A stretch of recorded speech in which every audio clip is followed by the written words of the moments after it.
다같이 사도신경으로 시간 고백하면서 새벽기도 시작합니다.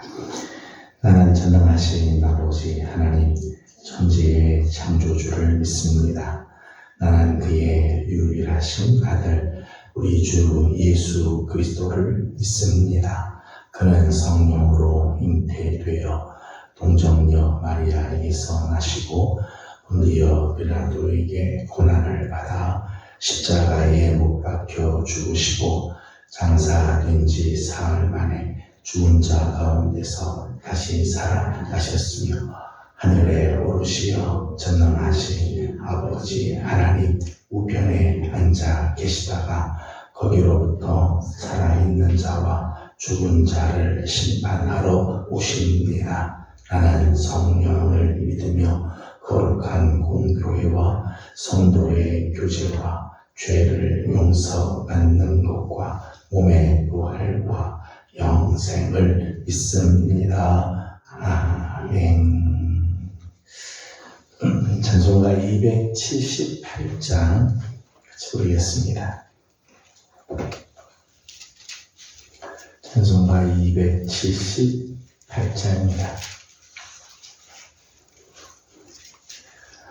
여러 해 동안 주 떠나 세상 연락을 즐기고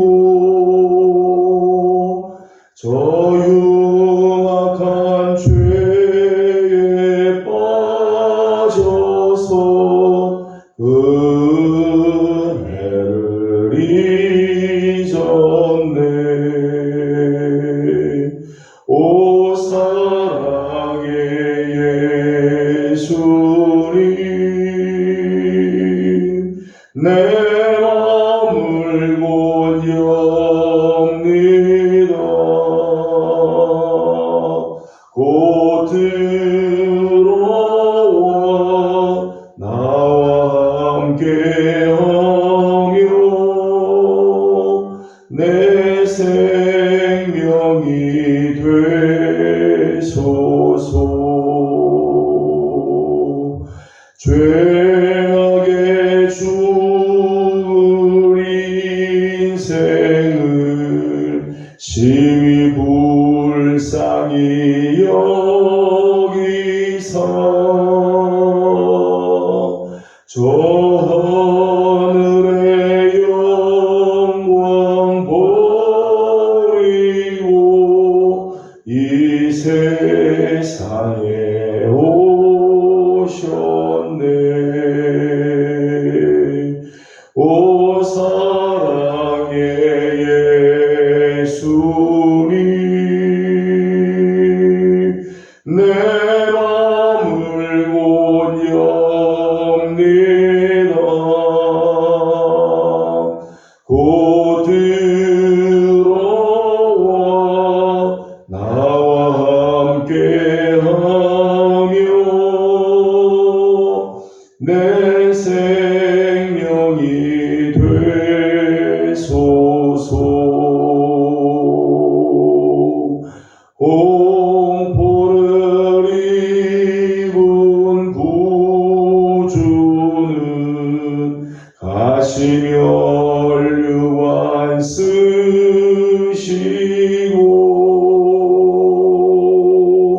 저 십자가 높이 달리사 그 아픔을 참았네.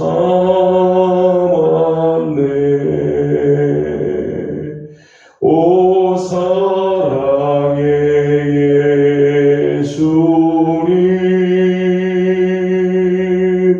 내 마음을 곧 엽니다.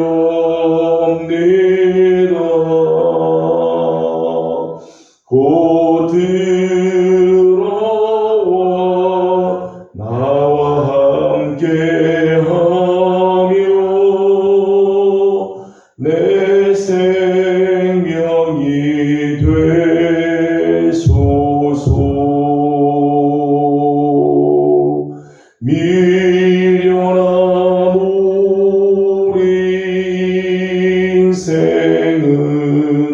주의 공로를 모르고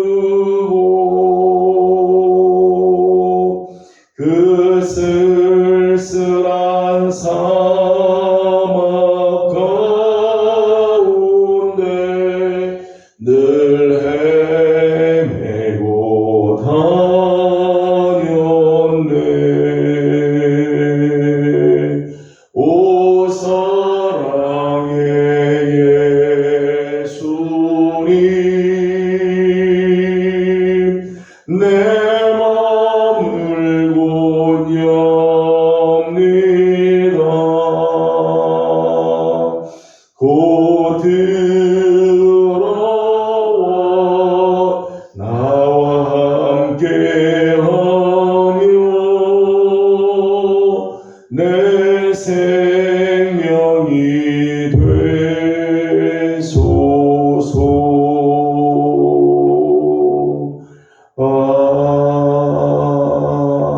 아멘.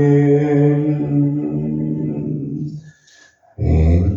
오늘 주로 주신 하나님의 말씀은 사도행전 제2장입니다. 사도행전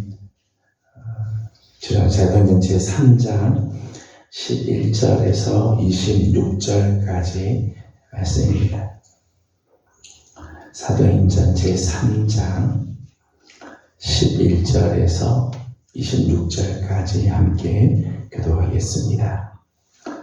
나은 사람이 베드로와 요한을 붙잡으니 모든 백성이 크게 놀라며 달려 나아가 솔로몬의 행각이라 불리우는 행각의 오이건을 베드로가 이것을 보고 백성에게 말하되 이스라엘 사람들아 이 일을 왜 놀랍게 여기느냐. 우리 개인의 권능과 덩벌로 이 사람을 걱정한 것처럼 왜 우리를 주목하느냐.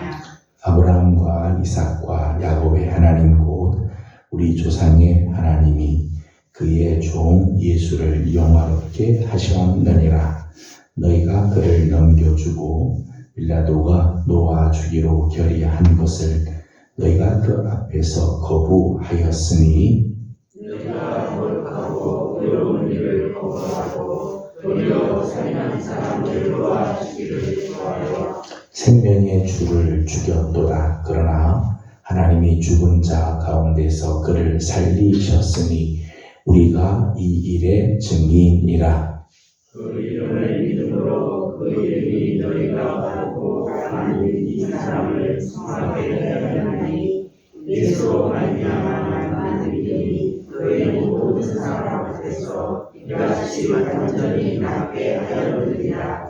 형제들아 너희가 알지 못하여서 그리하였으며 너희 관리들도 그리한 줄 아노라. 그러나 하나님이 모든 선지자의 입을 통하여 자기의 그리스도께서 고난 받으실 일을 미리 알게 하신 것을 이와 같이 이루셨느니라. 그러므로 너희가 회개하고 돌이켜 너희 죄 없이 함을 받으라. 이같이 하면 새롭게 되는 날이 주 앞으로부터 이를 것이요.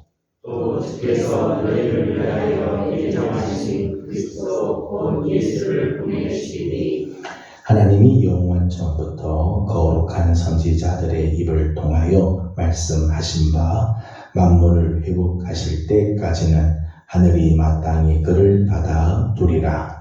모세가 말하되 주 하나님이 너희를 위하여 너희 형제 가운데서 나같은 선지자 하나를 세울 것이니 너희가 무엇이든지 그의 모든 말을 들을 것이라. 누구든지 그 선지자의 말을 듣지 아니하는 자는 백성 중에서 멸망받으리라 하였고, 또한 사무엘 때부터 이어 말하는 모든 선지자로 이 길을 가리켜 말하였느니라. 너희는 선지자들의 자손이요 또 하나님이 너희 조상과 더불어 세우신 언약의 자손이라. 아브라함에게 이르기를 땅 위의 모든 족속이 너의 씨로 말미암아 복을 받으리라 하셨으니 하나님이 그 종을 세워 복 주시고 너희에게 먼저 너희로 하여금 돌이켜 각각 그 악함을 버리게 하셨느니라. 아멘. 오늘도 주님의 은혜를 또 사모하는 우리 모든 성도들 가운데 하나님의 크신 은혜와 평강이 함께하기를 소망합니다. 오늘 함께 읽은 본문 말씀에는 베드로의 또 한 번의 설교가 나오죠. 지난번에 첫 번째 설교가 있고 오늘 또 한 번 베드로의 설교가 있습니다. 어제 아침에 우리 함께 본 말씀에는 40년 동안 한 번도 걸어보지 못했던 장애인의 이야기를 우리 함께 나누었습니다. 은과 금으로 그의 문제가 해결되는 게 아니라 나사렛 예수 그리스도의 이름으로 명할 때 그가 일어나게 되고 걷게 되며 뛰어 하나님을 찬양하는 놀라운 기적의 역사들이 일어난 것에 대한 말씀을 함께 나누었습니다. 이 장애인이 일어나는 이 놀라운 기적, 사람들이 이 모습을 미문에서 일어난 이 놀라운 사건으로 인해서 사람들의 반응을 보게 되면 이런 반응을 하죠. 10절에 있는 말씀을 보겠습니다. 10절입니다. 시작. 그가 본래 성전 미문에 앉아 구걸하던 사람인 줄 알고 그에게 일어난 일로 인하여 심히 놀랍게 여기며 놀라니라. 아멘. 성전 미문에 앉아있던 이 장애인이 일어나 걷게 되는 이 사건으로 인해서 사람들이 심히 놀랍게 여겼다. 저들이 놀랐다는 거죠. 11절 오늘 본문에는 이렇게 말씀이 나옵니다. 11절입니다. 시작. 나은 사람이 베드로와 요한을 잡으니 모든 백성이 크게 놀라며 달려 나아가 솔로몬의 행각이라 불리우는 행각에 모이거늘. 아멘. 11절 말씀에는 이 나은 사람이 베드로와 요한을 붙잡으니까 모든 백성들이 크게 놀라며 베드로와 요한에게로 달려 나왔다. 솔로몬의 행각에 사람들이 막 모여들기 시작했다는 거죠. 이 사건으로 인해서 지금 베드로와 요한의 경우를 보게 되면 사람들이 막 몰려보고 놀랍게 여기고 막 놀라고 우상화될 가능성, 영웅화되는 그런 이런 이 순간이지요. 기적 이후에 찾아온 위기라고 말할 수 있죠. 놀라운 기적을 베풀었습니다. 사람들이 놀랍게 여기니까 사람들이 막 몰려오기 시작해요.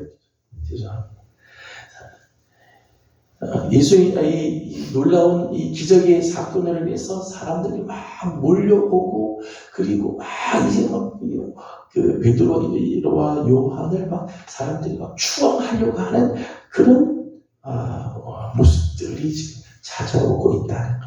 근데 오늘 우리가 함께 읽은 본문의 말씀에 의하면은 베드로와 요한이 행한 기적도 아주 놀랍지만은 그 기적을 이루고 난 뒤에 저들이 입에서 나오는 고백들, 베드로의 그 설교를 보면 참 위대한 고백, 위대한 신앙의 고백을 하고 있는 것을 보게 되죠.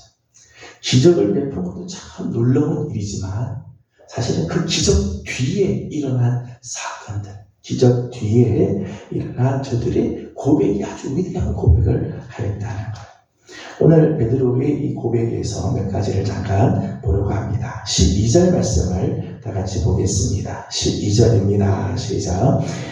베드로가 이것을 보고 백성에게 말하되 이스라엘 사람들아 이 일을 왜 놀랍게 여기느냐. 우리 개인의 권능과 경건으로 이 사람을 걷게 한 것처럼 왜 우리를 주목하느냐. 아멘. 베드로가 사람들이 자기들에게 막 몰려오고 지금 뭐 영웅화시키려고 하는 그런 순간에 저들에게 했던 첫 번째 메시지입니다. 왜 우리를 주목하느냐? 왜 우리가 여기에 주인공이 된 것처럼 왜 우리를 주목하느냐? 그런 이야기죠. 베드로는 이 놀라운 일에 대한 자기의 입장을 아주 분명하게 말하고 있죠. 이 기적이 우리의 권능이나 우리의 경건 때문에 된 게 아니다. 마치 우리가 권능이 있고 우리가 경건해서 이런 일이 일어난 것처럼 왜 우리를 주목하고 있느냐. 그죠? 무슨 말이죠? 이 일은 우리로부터 나온 게 아니다는 거예요. 하나님께서 하신 일이다. 다만 우리는 하나님의 그 능력의 통로일 뿐이며 하나님의 그 능력의 도구일 뿐이지 우리가 이 일을 행한 것이 아니라는. 베드로의 참 이 신앙 고백이 참 귀하죠. 기적을 일으킨 것도 놀라운 일이지만 그보다 더 위대한 것은 그 순간에 이건 내가 한 일이 아니다. 하나님이 하신 일이다. 거기에 주인공은 내가 아니다. 하나님이 주인공이다. 우리의 조상 아브라함과 이삭과 야곱의 하나님, 그 하나님이 행하신 일이다. 그것을 고백하는 이 사실이 더 위대한 모습이지요. 13절 말씀을 함께 보겠습니다. 13절입니다. 시작. 아브라함과 이삭과 야곱의 하나님 곧 우리 조상의 하나님이 그의 종 예수를 영화롭게 하셨느니라. 너희가 그를 넘겨주고 빌라도가 놓아주기로 결의한 것을 너희가 그 앞에서 거부하였으니. 아멘. 이 기적의 사건을 통해서 베드로는 누구에게 집중을 하는가 하면 예수 그리스도에게 집중하죠. 아브라함과 이삭과 야곱의 하나님, 우리 조상의 하나님이 그의 종 예수를 영화롭게 했다. 이 기적의 사건을 통해서 예수님이 영화롭게 하는 그 일을 하였다. 기적의 목적이자 기적의 목적은 예수 그리스도를 영화롭게 예수 그리스도가 하나님의 아들임을 증명하는 것이 이 기적을 통해서 자기들이 영광을 받고 자기들이 영웅이 되도록 하지 않았다는 거예요. 오늘 우리의 실수하는 것 중에 하나는 마치 나의 능력으로 기적이 일어나는 것 마냥 교만하거나 자기를 자랑할 때가 있다. 나는 하나님의 은혜의 통로자, 하나님의 능력의 도구일 뿐이지 우리의 권능과 우리의 경건으로 일들이 일어나는 게 아니야. 이것을 착각해서 교만하거나 자기를 자랑하게 되면 무너지게 되죠. 하나님께서 이렇게 겸손할 때 그 겸손은 하나님의 사람으로 하여금 끝까지 하나님의 사람으로 서게 한다는 거예요. 겸손한 오늘 우리는 마지막 순간까지 하나님의 귀한 일꾼으로 우리를 서게 하는 것이죠. 두 번째 메시지는 16절입니다. 16절을 같이 읽겠습니다. 시작. 그 이름을 믿음으로 그 이름이 너희가 이 사람을 성하게 하였나니 예수로 말미암아 난 믿음이 너희 모든 사람 앞에서 이같이 완전히 낫게 하였느니라. 아멘. 두 번째 베드로를 통해서 준 메시지는 예수 그리스도로 말미암아 난 믿음이 이 사람을 완전히 낫게 하였다는 거예요. 믿음은 모든 것을 가능하게 하는 능력이죠. 믿음은 모든 것을 가능하게. 믿음으로 성도들은 승리하고 믿음으로 하나님의 기적을 일으킨다는 거예요. 마태복음 17장, 마가복음 9장 그 이외에 믿음에 대한 말씀을 성경에 많은 곳에서 말씀을 하고 있죠. 할 수만 있거든이 무슨 말이냐. 믿는 자에게는 능치 못한 일이 없느니라. 예수님께서 이렇게 말씀하실 만큼 믿음의 놀라운 역사를 말씀을 합니다. 그런데 오늘 베드로 이 설교를 통해서 보게 되면 그 믿음이라고 하는 것이 내 개인의 신념이나 내 개인의 확신이 아니라는 거예요. 오늘 베드로는 아주 정확하게 이야기를 했어요. 예수 그리스도로 말미암아 난 믿음. 그저 막연한 내 신념이 아니고 요즘 세상 사람들이 하는 어떤 마인드 컨트롤이나 아니면 세상에서 할 수 있다라고 하는 그런 의지 이런 게 아니에요. 예수 그리스도로 말미암아 난 믿음. 그 믿음이 오늘 역사를 이룬다. 믿음은 내가 만들어낸 게 아니에요. 여러분 믿음은요 내가 열심을 가진다고 해서 믿음이 생기는 게 아니고 믿음은 주님께서 주시는 선물이죠. 히브리서 12장 12절 말씀 보게 되면 믿음의 주연도 온전하게 하시는 이 예수 그리스도 그를 바라보자. 믿음의 주연. 믿음은 주님께서 우리에게 주시는 거죠. 어떤 면에서 믿음은 참 신비의 영역이기도 해요. 똑같이 교회 와서 앉아있고 똑같이 복음을 들었는데 어떤 사람은 믿어지는데 어떤 사람은 믿어지지 않아요.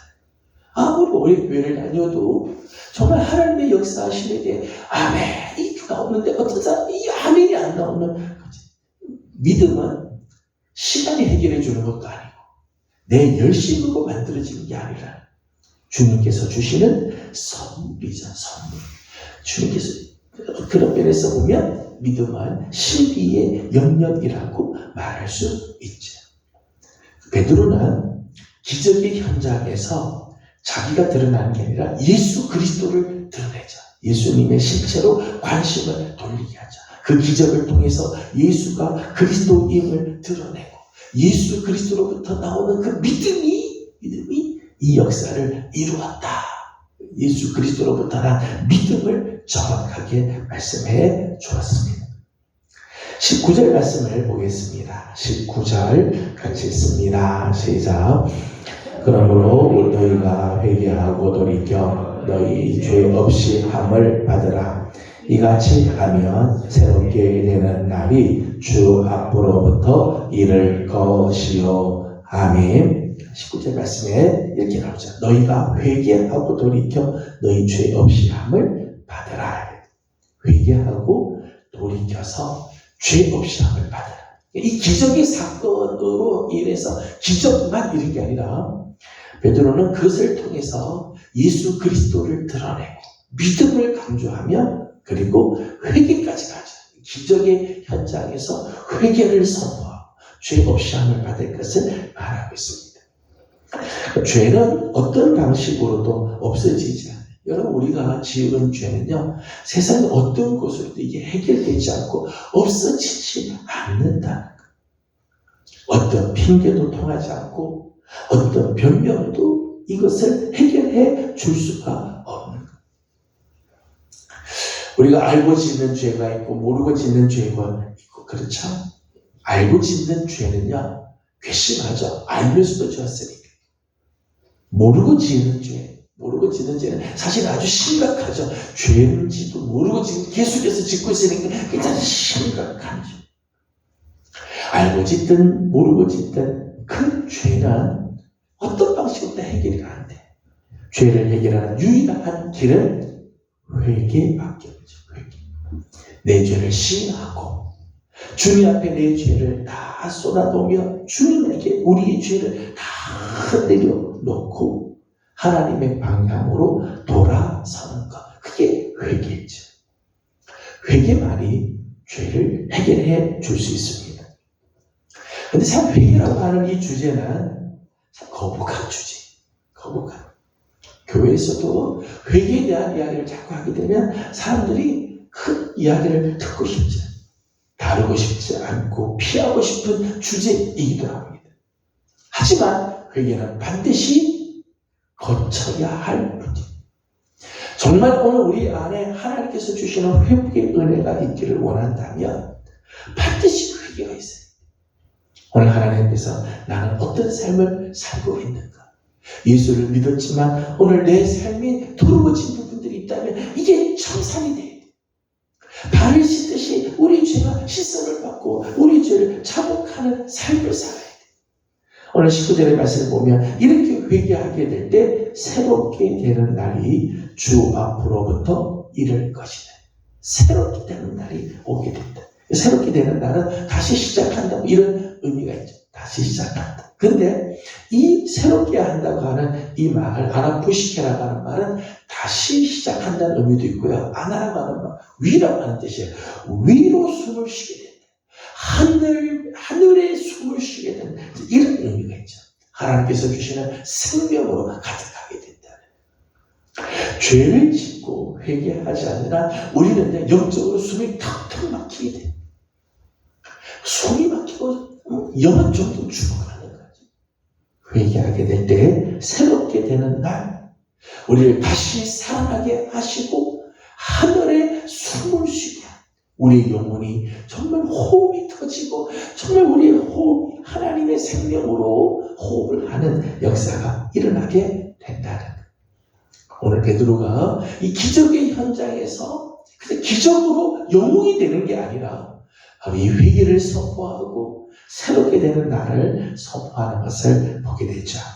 20절 말씀을 읽어보겠습니다. 시작. 또 주께서 너희를 위하여 예정하신 그리스도 곧 예수를 보내시리니. 아멘. 마지막 메시지에는 너희를 위하여 예정하신 그리스도 예수 그리스도를 이야기하고 있죠. 이 모든 일들 하나님께서 미리 다 예정하셔서 그리스도를 보내주시고 그 예수를 통해서 이 일들을 이루셨다. 우리의 구원은 즉흥적으로 이루어진 것이 아니라 하나님께서 창세 전부터 계획하시고 준비하시고 섭리하신 일이라는 거죠. 에베소서 1장 말씀 봐도 하나님께서 우리에게 주신 그 구원은 만세 전부터 준비하시고 창세로부터 하나님이 예비하신 놀라운 은혜라는 거죠. 이미 선지자들 통해서 말씀해 오시고 선지자를 통해서 말씀하신 것을 예수 그리스도를 통해서 이루셨다. 베드로는 이 기적의 현장, 예수 그리스도의 이름으로 이 장애인이 일어나게 하는 이 놀라운 기적을 이뤘지만 그보다 더 위대한 신앙의 고백을 오늘 보게 되죠. 겸손의 고백을 그 기적을 통해서 하나님을 높여드리고 예수 그리스도를 높여드리며 믿음의 역사를 고백하고 우리를 위하여 예정하신 예수 그리스도를 선포하는 그런 귀한 모습을 보게 됩니다. 저는 오늘 베드로의 모습을 보면서 우리에게 주는 교훈이라고 생각합니다. 저는 우리 사랑하는 성도들이 내 삶에 일어나는 모든 일들 하나님께서 주시는 놀라운 축복들이 있을 수도 있고요. 오늘 내게 주신 하나님의 놀라운 귀한 은혜들이 있습니다. 물론 은혜 주신 하나님께 감사하고 그것을 위해서 기뻐하지만 그것으로 끝나는 것이 아니라 우리는 그럴수록 겸손히 오히려 하나님을 더 드러내고 예수님을 나타내고 오히려 주신 하나님의 은혜보다 그 은혜 뒤에 따르는 우리의 신앙의 고백이 더 아름답게 우리 하나님 앞에 드려지는 성도들이 되기를 소망합니다. 그래서 우리에게 주신 그 은혜가 놀라운 역사가 되어서 생명을 살리고 우리에게 주신 은혜로 끝나는 것이 아니라 그 은혜가 또 다른 사람에겐 놀라운 하나님의 손길로 퍼져나가는 아름다운 역사들이 있기를 주님의 이름으로 기원합니다. 기도하겠습니다. 걸어가신 우리 하나님 은혜와 사랑을 감사드립니다. 지난밤도 주님의 은혜 가운데 저희들을 편히 쉬게 하여 주시고 오늘 아침 또 새벽을 깨우며 우리 하나님 앞에 나아오게 하시니 감사드립니다. 하나님 우리 사랑하는 성도들을 오늘도 눈동자같이 지켜 주옵시고 저희들이 가는 걸음마다 주님이 동행하시는 아름다운 은혜가 있게 하여 주시옵소서. 베드로가 나사렛 예수 그리스도의 이름으로 이 장애인을 일으키는 놀라운 기적을 하고 많은 사람들이 놀라고 그들에게 몰려오는 그 순간 위대한 신앙의 고백을 하는 것을 우리가 오늘 함께 나누었습니다. 그 순간 겸손히 하나님을 높이고 주님의 이름을 자랑하며 회개를 선포하고 하나님께서 이루신 놀라운 구원의 경륜을 설교하였던 베드로의 모습을 봅니다. 오늘 우리의 삶에 주시는 하나님의 놀라운 은혜가 있고 우리의 삶의 기적과 같은 하나님의 축복을 맛볼 때 그저 그것으로 끝나는 것이 아니라 이를 통해 하나님을 사랑하고 예수님을 자랑하고 주님의 이름을 증언하는 우리 귀한 성도들의 삶이 되게 하여 주시옵소서 하여 오늘 우리의 삶 자체가 복음을 증거하는 통로가 되게 하여 주시고 우리의 삶을 통해 하나님이 더더욱 영광을 받으시는 축복의 한 날이 되게 하여 주시옵소서. 하나님 오늘 우리 성도들의 가정을 주님께 올려드립니다. 하나님 우리 성도들의 가정들을 주님께서 기억하여 주시고 많은 아픔들이 있습니다. 염려되는 일들이 있습니다. 특별히 하나님 우리의 자녀들을 하나님께서 기억하여 주옵시고 하나님 우리의 자녀들의 걸음걸음을 하나님이 인도하여 주옵시며 우리 하나님 예비하신 귀한 길들이 열려지게 하여 주시옵소서. 오늘도 간구하는 우리 성도들의 간구마다 하나님께서 응답하시고 은혜 위에 은혜를 더하여 주시기를 간절히 바라옵고 예수님의 이름으로 기도드리옵나이다. 아멘. 하늘에 계신 우리 아버지, 아버지의 이름을 거룩하게 하시며 아버지의 나라가 오게 하시며 아버지의 뜻이 하늘에서와 같이 땅에서도 이루어지게 하소서. 오늘 우리에게 일용할 양식을 주시고 우리가 우리에게 잘못한 사람을 용서하여 준 것 같이 우리 죄를 용서하여 주시고 우리를 시험에 빠지지 않게 하시고 악에서 구하소서. 나라와 권능과 영광이 영원히 아버지의 것입니다. 아멘. 주신 말씀을 기억하면서 우리 계속해서 기도하도록 하겠습니다. 오늘 우리의 삶이, 우리 가정이 복음의 통로가 되고 하나님께서 주신 은혜가 귀할수록 주님이 나타나고 주님을 높여드리는 우리의 삶이 되도록 우리 함께 기도하도록 합니다. 다 같이 기도하고, 오늘은 가정을 위해서 기도하는 날인데 우리 가정을 주님께 올려드립시다. 우리들의 자녀들을 하나님께서 선한 길로 인도해 주시도록, 또 허락해 주신 기업들, 또 나가서 일하는 직장을 하나님께서 통일해 주시도록 또 기도하기를 원합니다. 함께 기도하고 개인적 기도 제목들 주님께 올려드리고 돌아가도록 합니다. 기도하겠습니다. 걸어가시고 자비하신 우리 아버지 하나님, 은혜와 사랑을 감사드립니다. 오늘 아침도 사랑하는 성도들의 새로운 교회를 주님